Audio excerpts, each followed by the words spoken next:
자, 여러분 안녕하십니까? 자, 시세보다 별로 안 쌌는데 이게 분양가 맞아? 이거 해갖고 오늘 나온 기사 11월 21일 오늘까지 이거 가지고 한번 이야기를 해볼까 합니다. 자, 집값은 떨어지고 있는데 건축비가 치솟아 이게 이제 상당히 큰 문제가 되고 있습니다. 그것 때문에 그런 건데 이것 때문에 결국은 이 메인 타이틀이 뜬 거라고 해서 보시면 돼요. 왜냐면은 분상제 요거는 다 알고 계시죠? 분상제라는 말이 이제 더 이상 나오질 않습니다. 사라지게 된 이유가 있죠? 예, 아까 말씀드린 대로 이거예요. 인건비, 건축비, 원자재비 자체가 올라가 버렸기 때문에 이제는 분상제의 의미가 없어졌기 때문에 이제 매스컴상에서도 더 이상 분상제를 가지고 어필하지 않는 겁니다. 그리고 이제 요즘 나온 집들을 보시게 되면은 옛날에는 뭐 강동 옆에 있는 거기 이제 고덕 예, 제가 이제 방송에서 한번 좀 많이 언급한 적이 있었는데 거기 같은 경우가 인기를 끌었던 이유는 분상제 때문에 상당히 저렴하게 나왔으니까 게다가 인서울이니까 그 이유만 해서 나왔어도 상당한 이슈가 될 법한데 거기에다가 뭐 상당히 뭐 여러 가지 메리트가 많이 있었기 때문에 또 한 가지 메리트는 뭐냐면 서울에서 더 이상 신규 분양을 하는 데가 없었기 때문이죠. 이런 데서 대규모 물량을 빼냈기 때문에 이제 그러는 건데 지금은 이게 안 된다는 거예요, 분상제. 자, 분양 메리트가 사라져서 청약을 고민을 한다.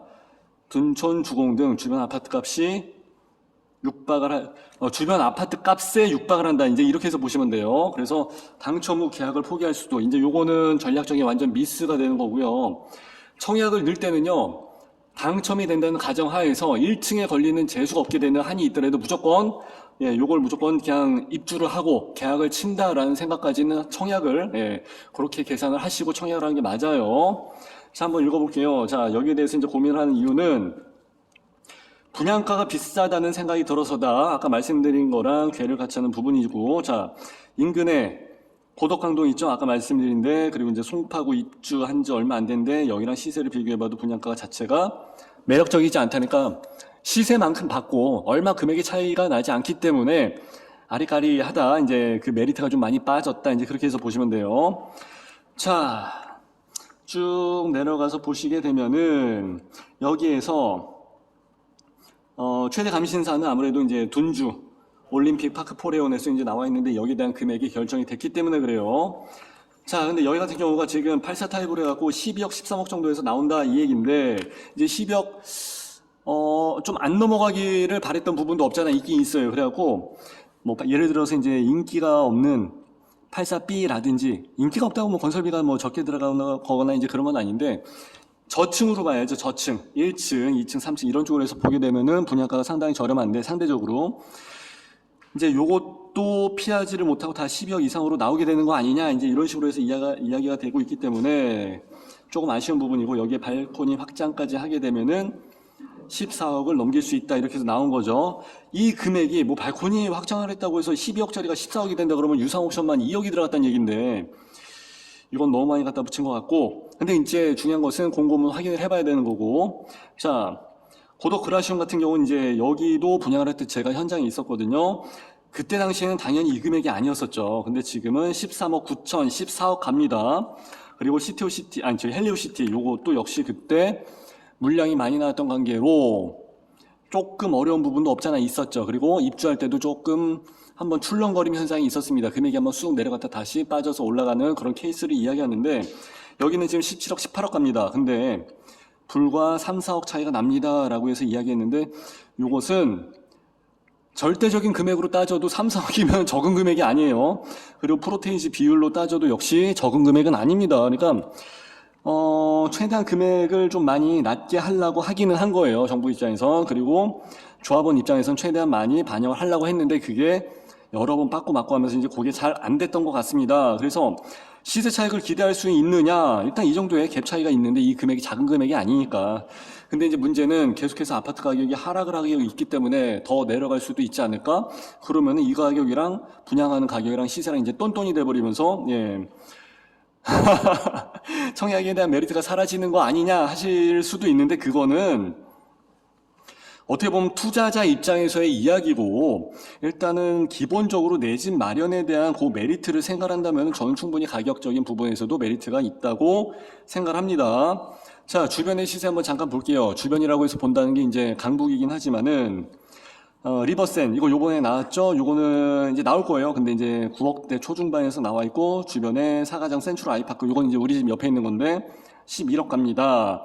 이것만 할지라도 뭐 최대 2억, 맥스로 해서 보게 되면 2억 정도의 갭 차이도 있는 거고, 그 2억이란 게 역시 작은 금액은 아니에요. 예, 프로테이지로 따져도 11억에서 2억이다 그러면 뭐 18% 정도까지도 생각할 수 있는 거니까. 앞으로 더 내려갈까봐 이제 그게 걱정이지. 근데 부동산 경기는 올라갔다 내려갔다 하면서 장기적인 우상향을 그리기 때문에 그래프 한번 다시 그려드릴게요. 예, 올라갔다 내려갔다 하면서 장기적인 우상향을 그리기 때문에 조금 길게 보신다 그러면은 또는 특히 시립주다. 시립주는 제가 뭐라고 그랬습니까? 시립주는 깡패라 그랬죠. 예, 그래서 이렇게까지 생각하신다 그러면은 나쁘지 않은 선택이 될 것 같아요. 왜냐? 앞으로 건설 원가 원자재값 그리고 인건비는 더 올라갔으면 더 올라갔지 더 내려갈 확률은 별로 없기 때문이죠. 인건비 내려갔다 그러면은 난리 나죠. 정치권에서. 원자재 가격은 조금 더 내려갈 수 있는 여지는 있습니다만 이제 금리라든지 여러 가지 세계 경제가 돌아가는 게 상황이 뭐 저쪽에서 전쟁이 끝난 것도 아니고 녹록치가 않기 때문에 지금 당장에 그걸 기대하기는 조금은 어려울 것 같아요. 그래서 앞으로 나오게 되는 분양가 제가 작년에 방송할 때도 그랬잖아요. 앞으로 나오게 되는 분양가가 높아질 가능성이 상당히 많기 때문에 이뻐서 내가 여기를 방송을 하는 게 아니라 그랬잖아요. 그냥 무조건 내 집 마련하실 분들은 시립주다 생각하시고 무조건 들어가시라 말씀을 드렸던 이유가 바로 그런 부분이에요. 자, 청약을 포기한다 그러면은 재당첨이라든지 여러 가지 그 페널티가 좀 생기죠. 그리고 통장을 새로 해서 만들어야 되기 때문에 통장에 대한 가점이 떨어지기 때문에 청약을 해서 당첨이 됐는데 이걸 포기한다? 이거는 전략적인 상당한 미스예요. 자, 이렇게 해서 생각을 하시면 되고 여기에 나와 있는 이유는 뭐 또 여러 가지 있습니다. 예. 자, 여기 나와 있죠. 문제는 집값이 하락세인 것. 요것 때문에 문제가 된다. 이렇게 해서 말씀을 드렸습니다. 자, 지금 시장 상황이 나빠져서 새 아파트의 시세 차익을 기대만큼 크게 갖지 않으면은 계약을 포기한다. 그러니까 투자자 입장에서 보니까 그렇다니까. 그러니까 무조건 내 집 마련에 대한 메리트를 상당히 많이 비중을 두시는 게 좋을 것 같습니다. 그래서 이거는 거의 실입주라든지 내 집 마련할 사람들한테 대한 게 아니라 이거는 그냥 뭐 투자자들을 대상으로 해서 기사를 쓴 게 아닌가 싶은 생각도 듭니다.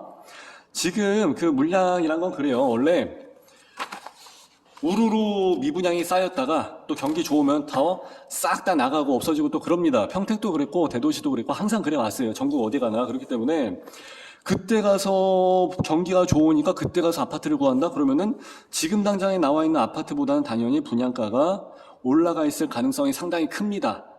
그러니까 내 집 마련을 하시는 분들은 뭐 금액이 내려왔을 때 살래. 그건 주식을 할 때나 그렇게 하는 거고 아파트 같은 경우는 그렇게 해서 감당하기가 사실 쉽지가 않습니다. 그래서 최대한 좋은 쪽으로 계산을 하시고 잘 청약에 대한 부분을 판단을 하시는 게 좋을 것 같습니다. 자, 그리고 분상지의 종말은 제가 일전에 방송에서 말씀을 드린 바가 있었고 세멘 철근 원자재값 내려갈 수도 있지만은 그렇게 내려가기가 쉽지가 않다. 인건비는 계속해서 올라간다. 자, 그리고 이제 금리가 낮아지게 되면은 그때 가서 이제 부동산 경기가 좋아지면서 싹 다 쌓여있던 미분양들이 다 물량이 소화가 됩니다. 이렇게 해서 보시면 되고요. 이 정도 나와 있는 금액만 한다고 보더라도 적은 시세 차익은 아니기 때문에 이 정도면 그래도 갈만하다. 더 이상 물량이 그렇게 많지도 않은 인서울이죠. 게다가 올림픽파크 포레온 대단지로서의 그 메리트도 많이 있고 그리고 입지적인 부분에서도 뭐 서울에서 아파트를 뭐 분양을 하는데 여기를 가지고 입지를 따진다.